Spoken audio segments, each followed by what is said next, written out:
చూస్ country delight, live better. ఇప్పుడే country delight యాప్ని download చేసుకోండి.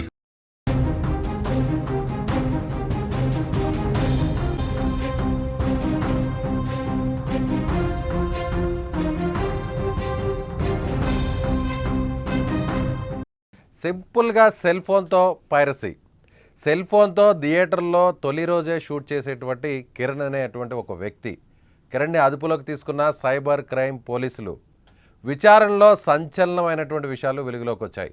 ఒక్కొక్క సినిమాను అలా సెల్ ఫోన్తో షూట్ చేసినందుకు గాను పైరసీకి సంబంధించినటువంటి వెబ్సైట్స్ వారి దగ్గర నుంచి ఒక్కొక్క సినిమా కోసం 30,000 నుంచి 50,000ను తీసుకునేవాడు కిరణ్.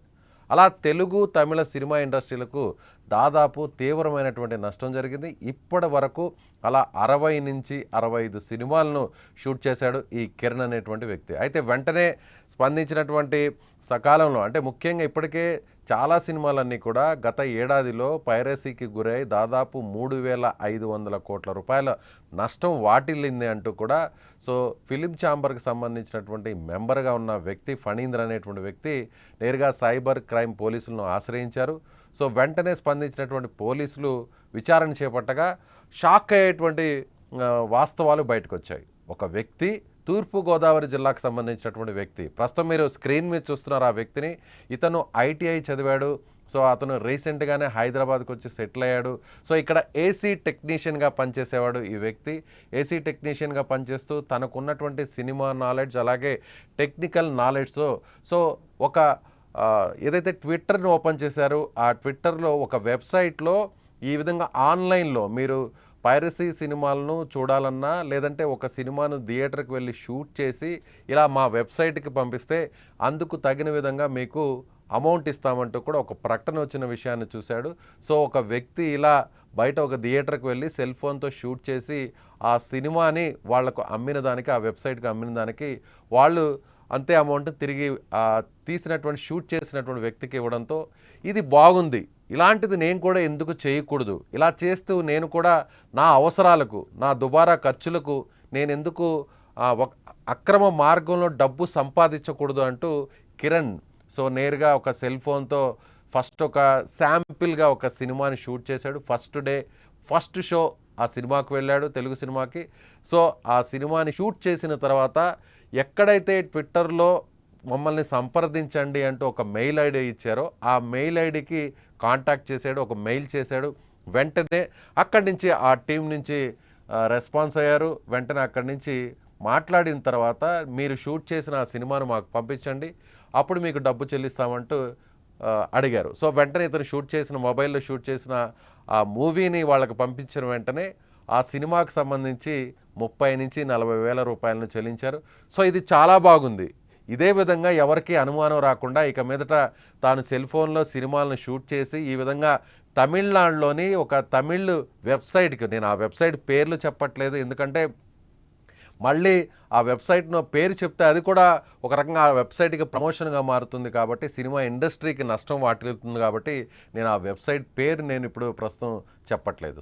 ఆ వెబ్సైట్ని కాంటాక్ట్ అవుతూ అలా తరచూ కిరణ్ కుమార్ దాదాపుగా 60 నుంచి 65 సినిమాలను, తెలుగు సినిమాలను, తమిళ సినిమాలను ఇక్కడ హైదరాబాద్ నుంచి షూట్ చేసి పంపించేవాడు. ఎవరికి అనుమానం రాకుండా థియేటర్లో ప్రతి సినిమా కూడా ఫస్ట్ డే కొత్త సినిమా రిలీజ్ అయితే ఫస్ట్ షో ఎవ్వరికీ అనుమానం రాకుండా టికెట్ని సంపాదిస్తాడు, కొనుగోలు చేస్తాడు. అక్కడ అందరూ ప్రేక్షకుల్లాగే, అభిమానులాగే అతను కూడా ఎక్కడైతే సినిమా వ్యూ బాగొస్తుందో ఆ వ్యూకి సంబంధించినటువంటి టికెట్ను బుక్ చేసుకుంటాడు. అలా బుక్ చేసుకున్న తర్వాత సెల్ ఫోన్ను జోబిలో పెట్టుకుంటాడు, ఎవరికి అనుమానం రాకుండా. అలా జోబిలో ఉన్నటువంటి ఆ సెల్ ఫోన్తోనే సినిమా మొత్తం అంతా కూడా రికార్డ్ చేస్తాడు, షూట్ చేస్తాడు.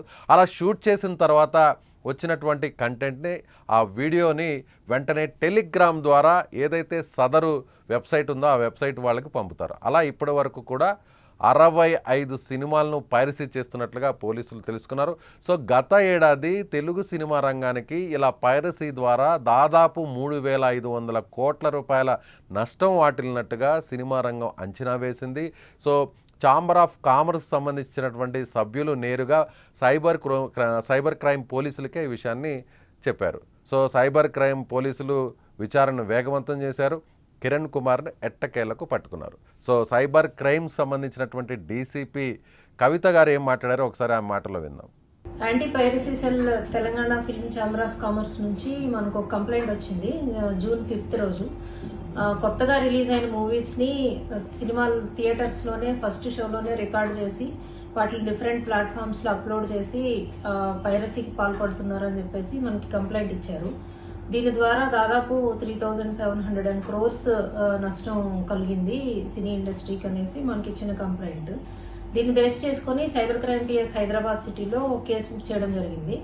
66C and E of IT act sections, అట్లాగే బ్రాడ్కాస్టింగ్ రూల్స్, అట్లాగే సినిమాటోగ్రాఫ్ యాక్ట్ 61A 61B ఇట్లా డిఫరెంట్ సెక్షన్స్ కింద, కాపీరైట్ యాక్ట్ ప్రొవిజన్స్ కింద కేసు బుక్ చేశాము.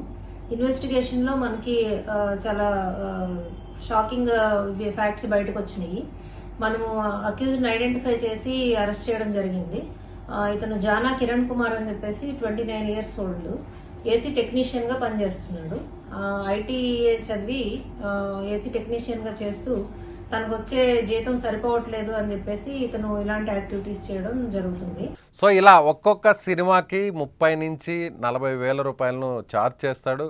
అలా వచ్చినటువంటి డబ్బునంతా కూడా క్రిప్టో కరెన్సీ ద్వారా ఇతనికి ట్రాన్స్ఫర్ చేస్తారు ఆ వెబ్సైట్ వాళ్ళు. ఎవరికి కూడా అనుమానం రాకుండా సో క్రిప్టో కరెన్సీ ద్వారా ట్రాన్స్ఫర్ చేస్తే వాటిని నగదు రూపంలో తర్వాత అతను 3 బ్యాంక్ అకౌంట్స్ని ఏర్పాటు చేసుకున్నాడు. ఆ 3 బ్యాంక్ అకౌంట్స్లోకి ఇలా సంపాదించినటువంటి అమౌంట్ అందులోకి ట్రాన్స్ఫర్ చేసి సేవింగ్ చేసుకుంటాడు. అవసరమైనప్పుడు ఆ అకౌంట్స్ ద్వారా మాత్రమే ట్రాన్స్ఫర్ చేస్తుంటాడు ఇతరులకు. అలా పసికట్టి కనిపెట్టారు పోలీసులు. అయితే ముఖ్యంగా ఇక్కడ ఇంకొక విషయాన్ని గమనించాలి. అతను షూట్ చేసేటువంటి మొబైల్ని కేవలం ఈ సినిమా పైరసీకు మాత్రమే వాడేవాడు. కేవలం వేల రూపాయల ఖరీదైనటువంటి ఒక సెల్ ఫోన్తో, ఒక సాధారణమైనటువంటి స్మార్ట్ ఫోన్ సెల్ ఫోన్తో పైరసీ నెట్వర్క్నంతా నడిపినటువంటి ఉదంతం పోలీసులే షాక్ అయ్యేలా చేశారు. మనం జనరల్గా ఎంత పెద్ద సినిమా హీరో అయినా, సో ఎంత పెద్ద కమర్షియల్ మూవీ అయినా 100 కోట్ల రూపాయలు పెట్టి ఏళ్ల తరబడి, నెలల తరబడి 100 కుటుంబాలు, పెద్ద పెద్ద టెక్నీషియన్స్, యాక్టర్స్, వీళ్ళందరూ కూడా డైరెక్టర్స్ ఇలా కష్టపడి సినిమాలు తీస్తుంటారు. కానీ ఒకే ఒక్క సెల్ ఫోన్తో మొత్తం ఈ సినిమా రంగానికి సంబంధించినటువంటి వ్యవస్థనంతా కూడా నిర్వీర్యం చేసేటువంటి ఒక సరికొత్త ఐడియాని ఇతను క్రియేట్ చేయడం జరిగింది. ఒక సెల్ ఫోన్ ద్వారా ఇలా పైరసీని ప్రోత్సహించడం, ముఖ్యంగా సినిమాల్ని షూట్ చేసి అలా తీసినటువంటి వీడియోని, కంటెంట్ అంతా కూడా ఇలా పైరసీకి సంబంధించినటువంటి వెబ్సైట్ ఓనర్స్కు అతను ఎవరికి అనుమానం రాకుండా టెలిగ్రామ్ ద్వారా ట్రాన్స్ఫర్ చేయడం, వాళ్ళు ఈ కంటెంట్ని ఏదైతే సినిమాని షూట్ చేశారో ఆ వీడియోని సో పైరసీకి సంబంధించినటువంటి ఫార్మేట్లో కన్వర్ట్ చేస్తారు. దాన్ని యాజ్ ఇట్ ఈస్గా వెబ్సైట్స్లో అందుబాటులో ఉంచుతారు. సో అందరూ కూడా అనుకుంటుంటారు సినిమా రిలీజ్ అయినటువంటి కొన్ని నిమిషాల వ్యవధిలోనే ఇలా పైరసీకి సంబంధించినటువంటి వెబ్సైట్స్లో సినిమాలు రావడం, పెద్ద పెద్ద సినిమాలు కూడా రావడం, అందులోనూ హై క్వాలిటీ హెచ్డి క్వాలిటీతో కూడినటువంటి వీడియోస్, సినిమాలు ఎలా అప్లోడ్ అవుతున్నాయంటూ కూడా అందరూ షాక్ అవుతుంటారు. అది ఇలాగే ఒక్క సెల్ ఫోన్ కారణంగానే కేవలం వేల రూపాయలైన అతి తక్కువ ధరతో కూడినటువంటి సెల్ ఫోన్తో షూట్ చేసి వాటిని ఇలా వెబ్సైట్స్కు ఎవరికి అనుమానం రాకుండా కిరణ్ కుమార్ లాంటి వ్యక్తులు అమ్మడం వల్ల ఇవాళ సినిమా రంగంలో చాలామంది కూడా రోడ్డును పడుతున్నారు, సినిమాలను తీసి నష్టపోతున్నారు. సో సినిమా థియేటర్లకు వచ్చిన కొన్ని వారాలు కూడా థియేటర్లో ఉండనటువంటి పరిస్థితి. ఓవైపు ఓటీటీ ప్లాట్ఫామ్స్ విపరీతం కావడం, ఓటీటీ ప్లాట్ఫామ్స్నే కొన్ని సినిమాలు రిలీజ్ చేయడంతో ఇప్పుడు థియేటర్లకు సినిమాలు వచ్చేటువంటి సంఖ్య, అలాగే థియేటర్ల మధ్య, నిర్మాతల మధ్య నడుస్తున్నటువంటి వేరొక వ్యవహారం కూడా. సో ఇవన్నీ కూడా చూస్తే తెలుగు సినిమాకి సంబంధించినటువంటి ఇండస్ట్రీకి ఇన్ని కష్టాలు వెంటాడుతున్నాయనే చెప్పవచ్చు. సో పైరసీ, ఒక సెల్ ఫోన్ ద్వారా వేల కోట్ల రూపాయలు సినిమా రంగానికి ఎలా నష్టం చేకూర్చొచ్చు, పైరసీ సినిమాలను ఎలా తొలి రోజునే కొన్ని గంటల వ్యవధిలోనే ఎలా అప్లోడ్ చేయొచ్చు అనేటువంటి విషయాన్ని పోలీసులు కూడా ఇన్వెస్టిగేషన్లో తెలుసుకొని షాక్ అయ్యారు. మీరేమనుకుంటున్నారు? ఈ కిరణ్ కుమార్ చేసినటువంటి పైరసీ ఉదంతాన్ని పోలీసులు చాలా చాకచక్యంగా అతన్ని పట్టుకోవడం, ఈ వ్యవహారం అంతా కూడా ఒక సెల్ ఫోన్తోనే నడుస్తుంది పైరసీ వ్యవహారం అనేది తెలుసుకొని షాక్ అయినటువంటి ఉదంతంపై మీ అభిప్రాయం ఏంటో కామెంట్ చేయండి. చూస్తూనే ఉండండి Suman TV live, Suman TV digital live.